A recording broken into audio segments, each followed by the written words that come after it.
O hoxha, prishet agjërimi me shajt. Me shajt, me gënjy, me ofendu dikë, paksohet shpërblimi. Paksohet shpërblimi. Dhe ne kur agjërojmë, synojmë me marrë shpërblimin e plot.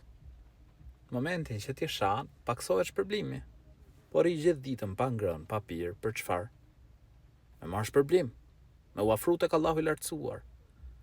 Atëherë, lërje dhe veset e këqija, lërje dhe fjalë të këqija. Kuptohet për një hadith të profetit alayhis salam, pra se nëse dikush të shan, ti thuaj, unë jam agjërueshëm.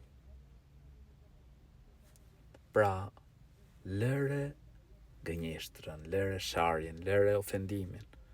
Mundohu që të afrohesh tek Allahu i lartësuar dhe imagjinoje një muaj njeriu nëse pra i largohet sharjeve, ofendimeve, ai me lejen e Zotit gjatësisë ka për të vazhduar pra pas Ramazanit të jetë njeri më i mirë, më ndryshe. Pra nuk shan, mos sepse një muaj nuk ka shar. Pra është mësuar mos shaj. Kështu që sharja nuk e prish agjërimin, por e pakson shpërblimin. Dhe ne synojmë shpërblim të plot. Allahu na mundesoft të agjërojmë Ramazanin dhe të shpërblehemi për agjërimin. Amin.